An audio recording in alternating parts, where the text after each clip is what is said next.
Other reform movements: the Theosophical movement, Madam H.P. Blavatsky and Colonel M.S. Olcott. They were inspired by the Indian thought and culture. तो इन्होंने theosophical society New York city में USA में establish करी, यानी कि अंग्रेजों ने establish करा था इसको यूएसए में, वो भी ठीक है, नॉट यूके, ब्रिटेन इंग्लैंड में नहीं, यूएसए में, न्यूयॉर्क में 1875 में. 1882 में क्या हुआ, they shifted their headquarters to Adyar on the outskirts of Madras, India में. तो थियोसॉफिकल सोसाइटी के बारे में अगर हम लोग जाने, this organization, this society believe that a special relationship could be established between a person's soul and God by contemplation, prayer and revelation. मतलब आप भगवान के साथ संबंध बनाने की कोशिश करो, एक लिंक बनाने की कोशिश करो, उनके साथ बात करके, उनके साथ पर्सनल बॉन्ड बनाकर, एक लिंक बनाकर. तो it accepted the Hindu believes in री इनकार्नेशन एंड कर्मा. इस सोसाइटी का भी मानना था कि ऐसा होता है. And it drew inspiration from philosophy of the Upanishad and Sankhya, Yoga and Vedanta school of thought. याद है ये फिलोसफी जो हमने पढ़ी थी, सांख्य, योग, वेदांत, ठीक है, 3 फिलोसफीज में इनका यकीन था. टोटल कितनी फिलोसफीज होती हैं? 6, ठीक है. तो it aim to work for universal brotherhood of humanity without distinction of caste, race, creed, sex, colour etcetera. Society also sought to investigate the unexplained laws of nature and the power latent in man. मतलब ऐसी शक्तियाँ, अंदरूनी शक्तियाँ जो कि इंसानों के अंदर छुपी रहती हैं, या कुदरत के कुछ ऐसे नियम जिसको आराम से एक्सप्लेन नहीं करा जा सकता, सिर्फ अनुभव करा जा सकता है उसका. तो उसको भी इन्वेस्टिगेट करने के ऊपर इन्होंने काम करा, ठीक है. Theosophical movement came to be allied with the Hindu renaissance. At one time it allied with the Arya Samaj too. It opposed child marriage and advocated the abolition of caste discrimination, upliftment of outcasts and improvement in the condition of widows. ये सबके लिए point ये वाला common है. Child marriage, abolition of caste discrimination, upliftment of the status of women, outcast, ठीक है, improvement in the condition of widows. तो theosophical movement India के बारे में हम जानते हैं. मूवमेंट पॉपुलर होती है with the election of Annie Besant, ठीक है, as its president after the death of Olcott in 1907.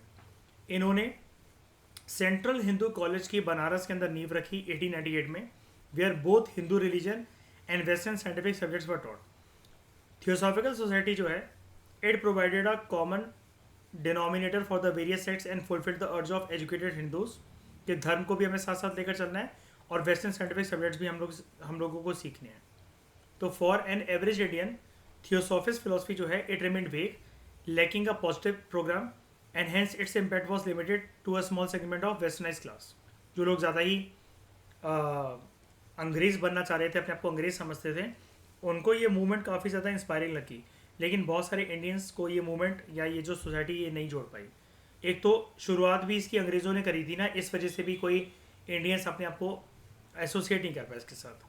तो as religious revivalist, the theosophist जो हैं, they did not attain much success. Okay,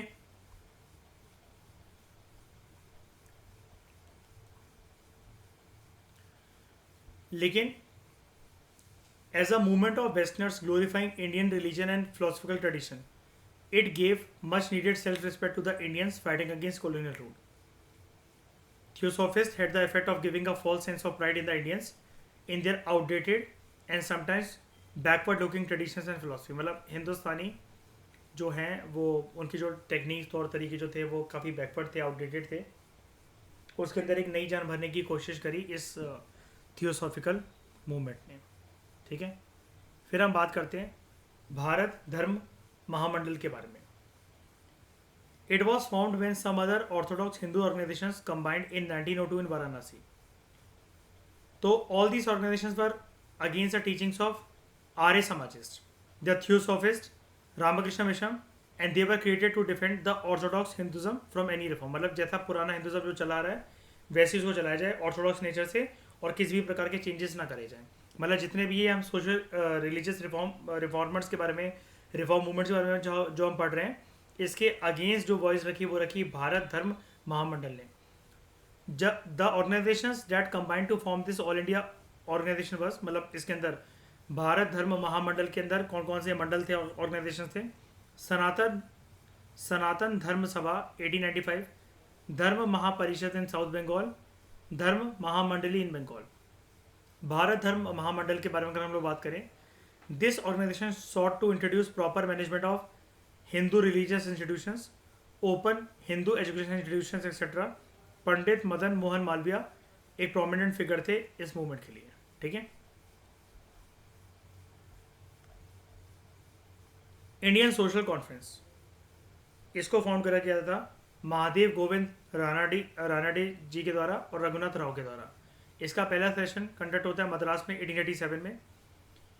it began holding yearly meetings at the same time and at place at the Indian National Congress. जहाँ पर INC की meeting होती थी उसी वक्त उसी टाइम पर इनकी भी मीटिंग होती थी। तो it focus on significant social issues and it was refer to as the Indian National Congress social reform cell. Conference जो है it supported issues like intercaste marriages and it was oppose to polygamy and colonialism. It initiated the pledge movement to motivate individuals to take a pledge against child marriage.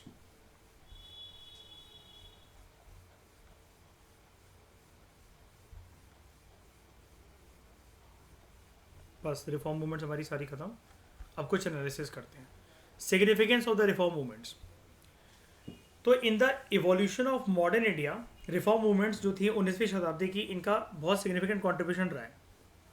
एक तो इन्होंने समाज के अंदर democratisation लाने की बात करी, सुपरस्टिशियस बिलीव्स को या फिर जो पुराने घिसे पिटे जो कस्टम्स थे उनको रिमूव करने की बात करी, एनलाइटनमेंट को स्प्रेड करने की बात करी गई and development of a rational and modern outlook. तो अमंग द मुस्लिम्स अलीगढ़ और अहमदिया मूवमेंट जो थी they were the torch bearers of these ideas. Reform movement जो थी within the Hindu community they attack the number of social and religious evils, polytheism और idolatry जो था which negated the development of individuality, यानी कि individual की progress और development इससे नहीं हो सकती, ऐसा रिफॉर्म लीडर्स का मानना था। या सुपर नेचुरलिज्म, ज़्यादा अंधविश्वास के अंदर मानना या फिर मतलब मोह माया की जाल में फंसना या नेचुरल पावर्स के अंदर सुपरस्टिशियस बिलीफ्स के अंदर मानना, इन सबको रिजेक्ट करा गया। And authority of religious leaders were submitted to strong criticism by these movements. तो सिग्निफिकेंस क्या रही है रिफॉर्म मूवमेंट्स की? Liberation of the individual. ये जो मूवमेंट्स हैं they contributed towards the liberation of the individual from conformity born out of fear and from uncritical submission to exploitation by the priests and other classes। Vernacular language को revive करने की बात यहाँ पर करी गई। Translation of religious text into vernacular languages, emphasis on an individual's right to interpret the scriptures and simplification of rituals. It made worship a more personal experience. It gave importance to reason। जो ये movements हैं इन्होंने emphasise करने की कोशिश करी on human intellect's capability to think and reason, कि आवाज़ उठाओ, जानो, जो तुम्हें कुछ भी बता रहा है धर्म के मामले के अंदर उसको आंखें बंद करके मत मान जाओ। For example the opposition to caste, ये सिर्फ एक मॉरल और एथिकल प्रिंसिपल नहीं था बट सोशल डिवीजन भी इसकी वजह से होती थी, ठीक है, कि कास्ट को जो लोग मान रहे हैं। तो यहाँ पर एक थोड़ा सा लॉजिकल एंगल भी है जो कि इन रिफॉर्म मूवमेंट्स के अंदर अपनाया गया। Reform movements within the Hindu community attack a number of social and religious evils too, ठीक है। उसके बाद struggle against caste. Caste system एक और मेजर टारगेट था ऑफ अटैक का for the social reform movement. Hindus were at this time divided into numerous caste या jatis and caste into which a man was born it determined the large areas of his life. यहाँ पर basically लोगों को cast जो है वो ये बताता था, इस मर्यादा में बांध देता था लोगों को कि कौन किससे शादी कर सकता है और कौन किसके साथ खाना खा सकता है। लोगों का प्रोफेशन या कौन किसके साथ बैठेगा, बोलचाल किसका किसके साथ रहेगा, जिसको सोशल लॉयल्टीज कहा जाता है, वो भी कास्ट के बेसिस पर डिटरमाइन होता था। तो प्रार्थना समाज या फिर जो रामकृष्ण मिशन थे they became uncompromising critics of the caste system, ठीक है। इन्होंने बोला जो कास्ट सिस्टम है उसको इरेडिकेट करना चाहिए। अगर मानना भी है तो जैसे बहुत पहले ज़माने के अंदर जहाँ से शुरुआत हुई थी वेदास की, वहाँ पर इन चतुर्वर्ण सिस्टम को, कास्ट सिस्टम को ऑर्गेनाइज करा जाता था प्रोफेशन के बेसिस पर। लेकिन कास्ट जो है वो फिर भी एक बहुत बड़ा टैबू रहता है, तो इसको तो हमें हटाना ही चाहिए, ठीक है। लोअर कास्ट की अपलिफ्टमेंट के ऊपर बात करी गई बड़ी सारी रिफॉर्म मूवमेंट्स के अंदर, ठीक है। Abolition of the caste system जैसा कि मूवमेंट्स लॉन्च करी गई थी ज्योतिबा फूले और नारायण गुरु के द्वारा, इन्होंने भी ये वाली बात करी। And Narayana Guru gave the call only one god and one caste for the mankind. उसके बाद middle classes got cultural roots. Reform movement जो है they give the rising middle classes the much needed cultural roots to cling to, जिससे वो अपने आप को attach कर सके। मिडिल क्लास एक नई क्लास थी जो कि इमर्ज हो रही थी, ठीक है। And serve the purpose of reducing the sense of humiliation which the conquest by a foreign power had produced. यानी कि ब्रिटिश रूल ने जो ये असमानताएं जो पैदा करी थी, जिसकी वजह से मिडिल क्लास कहीं की भी होकर नहीं रह गई थी। उनको पता भी नहीं था कि हमें किसको फॉलो करना है, क्या हमारे कोर प्रिंसिपल्स होंगे, हमारा धर्म क्या होगा। हम ज़्यादा प्रॉस्परस भी नहीं है लेकिन हमारे खिलाफ डिस्क्रिमिनेशन भी नहीं होती है, ठीक है। हमारी बात सोसाइटी में मानी भी नहीं जाती लेकिन ऐसा भी नहीं कि इग्नोर करा जाता है हमें। तो एक सोशल रिलीजियस रिफॉर्म मूवमेंट से इनको एक कल्चरल रूट देने का काम करा, यानी कि जिस भी मिडिल क्लास को जो चीज़ ठीक लगती है, जो भी रिफॉर्म मूवमेंट्स के प्रिंसिपल या एसोसिएशन या एफिलिएशन ठीक लगती है, वो उसके साथ अपने आप को अटैच कर सकते हैं। Improve the condition of women. हर एक रिफॉर्म मूवमेंट के अंदर औरतों की दुर्दशा के ऊपर बात करी गई और उसको इम्प्रूव करने की बात भी करी गई। इसके साथ साथ the urge to improve the condition of women, ये सिर्फ एक ह्यूमैनिटेरियन ग्राउंड पे नहीं था, it was part of the quest to bring about the progress of society. Keshab Chandra Sen ने इस कंसर्न को बताया भी that no country on earth ever made sufficient progress in civilization, जब उस कंट्री की जो फीमेल्स हैं, जो औरतें हैं, वो इग्नोरेंस वाली ज़िंदगी बिता रही हैं, ठीक है। तो हमें हमारे देश में औरतों को तो उठाना ही पड़ेगा, उनको एम्पावर करना ही पड़ेगा, उनको सक्षम बनाना ही पड़ेगा, फिर चाहे वो किसी भी धर्म या कास्ट से बिलोंग करती हो तो, ठीक है। New social ethos among the Muslims. Aligarh movement जो है it tried to create a new social ethos principles among the Muslims by opposing polygamy and by advocating widow marriage। यहाँ पर बात करी गई कि जैसे हम अलीगढ़ मूवमेंट के अंदर भी देख रहे थे कि कुरान को सर सैयद अहमद खान जी ने बोला था कि मॉडर्न साइंटिफिक आइडियाज़ और रैशनल थिंकिंग के साथ हमें पढ़ना चाहिए और वेस्टर्न एजुकेशन जो है वो मुसलमानों को अपनानी चाहिए। तो मुसलमान जो कि एक पिछड़कर जो एक रह गए थे कम्युनिटी, काफ़ी ज़्यादा ऑर्थोडॉक्स या उनकी पुराने सोच विचार जो है वो माने जाते थे, इन सोशो रिलीजियस रिफॉर्म मूवमेंट्स ने लाइक अलीगढ़ मूवमेंट ने उनको एक नए पर्सपेक्टिव से सोच विचार करने की क्षमता भी दी, ठीक है।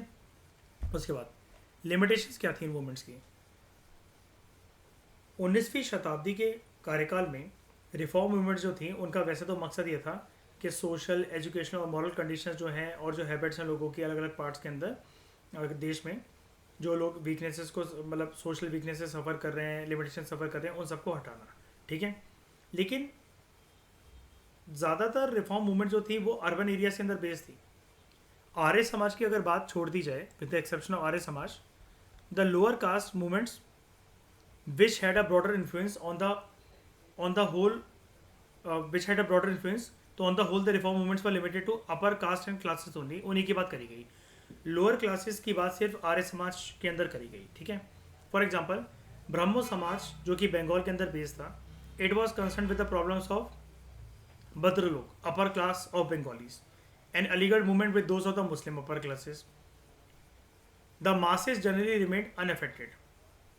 और इसकी कुछ लिमिटेशंस क्या ओवरऑल अगर हम बात करें, एक major limitations in religious reform movements की ये थी that they had a narrow social base. ज़्यादातर एजुकेटेड और अर्बन मिडिल क्लास लोग इनके साथ जुड़े हुए थे और जो ज़्यादातर वास्ट मासेस की जो नीड्स थी, ठीक है, लाइक पीजेंट्री ग्रुप या फिर अर्बन पुअर, उनको इग्नोर करा गया इन रिफॉर्म मूवमेंट्स के अंतर्गत। उसके बाद the tendency of reformers to appeal to the greatness of the past and to rely on scriptural authority, it encourage mysticism. कई लोगों ने इसको माना और कई लोगों ने सोचा ये फालतू की बातें हैं, जिसकी वजह से लोग अगेन सुपरस्टिशियस प्रैक्टिस और बिलीव्स को नहीं छोड़ पा रहे थे, इतना आसान नहीं था, ठीक है। यानी कि इन मूवमेंट्स का लिमिटेड इम्पैक्ट रहा है लोगों की साइकोलॉजी पर। These movements contributed at least to some extent in compartmentalising Hindus, Muslim, Sikhs and Parsis as also alienating the high caste Hindus from the lower caste Hindus. यानी कि अलग अलग मूवमेंट जो हैं वो अलग अलग रिलीजियस कम्युनिटी पर फोकस कर रही हैं। जैसे अकाली मूवमेंट सरदारों के ऊपर फोकस करा गया, अलीगढ़ मूवमेंट मुसलमानों के ऊपर फोकस करा गया, ब्रह्मो समाज हिंदूज के ऊपर फोकस करा जा रहा है। यानी कि टॉलरेंस की बात तो चल रही है, लेकिन बहुत सारी मूवमेंट्स जो हैं वो एक पर्टिकुलर धार्मिक लोगों के द्वारा, एक पर्टिकुलर धर्म के लोगों को टारगेट करते हुए इसके ऊपर बेस्ड है, जिसकी वजह से अलग अलग धर्म के लोगों का कंपार्टमेंटलाइजेशन देखने को हमें मिलता है। और कुछ मूवमेंट जो थी उससे हमें ये भी पता लगता है कि कुछ वो थी हाई कास्ट हिंदूज के लिए और लो कास्ट हिंदूज के लिए, तो ये भी मतलब इन मूवमेंट्स के थ्रू इनका भी एलिनेशन हुआ, ऐसा क्रिटिक्स का कहना है। और क्रिटिज्म क्या है? They the emphasis on religious and philosophical aspects of the cultural heritage, it got magnified by an insufficient emphasis on other aspects of culture, art, literature, architecture, music, science and technology. इस पर ज़्यादा focus नहीं करा गया। धर्म, धार्मिक मुद्दों पर और फिलोसफिकल मुद्दों पर ज़्यादा फोकस करा गया। ठीक है, तो जो चीज़ें, जो छोटे छोटे इश्यूज थे उनको बहुत बड़ा चढ़ाकर बताया गया, जो कि इतनी ज़्यादा दिक्कत या तंगी पैदा नहीं कर रहे थे हमारे समाज के अंदर। ये क्रिटिक्स का कहना है। ये सारे व्यू पॉइंट्स क्रिटिक्स के, क्रिटिसाइजर्स के। हिंदू रिफॉर्मर जो थे, they confined their praise of Indian past to its ancient period and looked upon the medieval period of Indian history essentially as an era of decadence। यानी कि जो मध्यकालीन भारत का जो समय है वो बेकार है, सिर्फ प्राचीन भारत ही सब कुछ है। क्यों? मध्यकालीन भारत के अंदर जो रिफॉर्म्स हुई थी, जो अच्छी चीज़ें हुई थी, उनमें क्या कुछ भी अच्छा नहीं था। पूरा मध्यकालीन भारत का बेकार ही निकला है, उसको उन्होंने इग्नोर कर दिया। ठीक है, many in the Muslim middle classes they went to the extent of turning to the history of West Asia for the traditions and movements of pride। ठीक है, glorification of the past involved starkly different emotions among lower and higher classes among the Hindu community। यानी कि lower classes को ये लगा जब हमारी reform movements है ही नहीं, हमारे लिए बात हो ही नहीं रही है, हम किस चीज़ के ऊपर प्राउड फील करें। ठीक है, and separate glorification of past and differing reform movements widened the communal gap between the different communities. जैसे कि मैं आपको बता रहा हूँ कि अकाली मूवमेंट सरदारों के ऊपर फोकस्ड है, अलीगढ़ मूवमेंट मुसलमानों के ऊपर फोकस्ड है, पारसी रिफॉर्म मूवमेंट सिर्फ पारसी कम्युनिटी के लोगों के ऊपर फोकस्ड है। तो ऐसे करके एक तरीके से इन रिफॉर्म मूवमेंट्स ने कम्युनिटीज़ के अंदर एक उनको एलिनेट करने का काम भी करा। ठीक है, चैप्टर हमारा कॉम्प्रिहेंसिव तरीके से कवर हुआ। इस डिस्कशन में दोस्तों फिलहाल इतना ही। सोशल रिफॉर्म मूवमेंट्स का चैप्टर हमारा कॉम्प्रिहेंसिव तरीके से कंप्लीट करा हमने। Thank you very much for discussion.